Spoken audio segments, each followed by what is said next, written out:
BRS MLC Telangana మాజీ CM KCR కుమార్తె కోనసీమ జిల్లాలో పర్యటించారు. పి గన్నవరం మండలం ముంగడ గ్రామంలో ముత్యాలమ్మ అమ్మవారి ఆలయ పునఃప్రతిష్ఠ కార్యక్రమంలో పాల్గొన్నారు.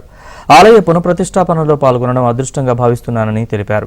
400 సంవత్సరాలకు పైగా చరిత్ర కలిగిన అమ్మవారి ఆలయాన్ని సందర్శించుకోవడం పూర్వజన్మ సుకృతమని కవిత పేర్కొన్నారు. అమ్మవారి దయతో ఏపీ తెలంగాణ రాష్ట్రాల ప్రజలు సుఖ సంతోషాలతో వర్ధిల్లాలని, 2 రాష్ట్రాలు అభివృద్ధిలో అగ్రగామిగా నిలవాలని కోరుకుంటున్నానని కవిత తెలిపారు.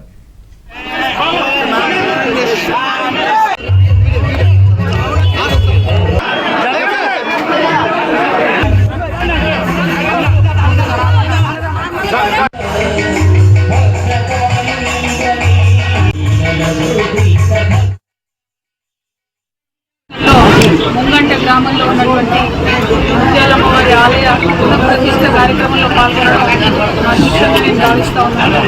400 సంవత్సరాల పైచిలకు చరిత్ర ఉన్నటువంటి ఆలయంలో అమ్మవారిని దర్శించుకోవడం అన్నటువంటిది పూర్వజన్మ సుకృతం అనుకుంటా ఉన్నాను. ఈ ముంగంట ప్రాంత చరిత్ర మనందరికీ తెలిసిందే.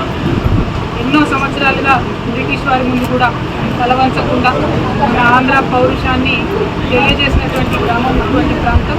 మరి ఇక్కడి ప్రజలందరూ కూడా చాలా అద్భుతంగా ఆలయాన్ని పునఃప్రతిష్ఠ చేసుకొని అమ్మవారిని మన సాంప్రదాయాన్ని నిలుపుకునే విధంగా చేస్తున్నటువంటి ప్రయత్నం తప్పకుండా ఈ గ్రామాన్నే కాకుండా యావత్ ఆంధ్రప్రదేశ్ రాష్ట్రాన్ని కూడా చక్కగా కాపాడుతుందని, అభివృద్ధి పదంలో ముత్యాలమ్మవారు ఆంధ్రప్రదేశ్ రాష్ట్రాన్ని కూడా తీసుకెళ్లాలని చెప్పి మనస్ఫూర్తిగా ప్రార్థన చేస్తూ మరి అమ్మవారి దయతో తెలంగాణ రాష్ట్రం బాగుండాలి, ఆంధ్ర రాష్ట్రం బాగుండాలని కోరుకుంటూ అందరూ చక్కగా ఉండాలి. ధన్యవాదాలు. ఇంత మంచి దర్శనానికి అవకాశం ఇచ్చినటువంటి ముంగంట గ్రామస్తులందరికీ ప్రత్యేకంగా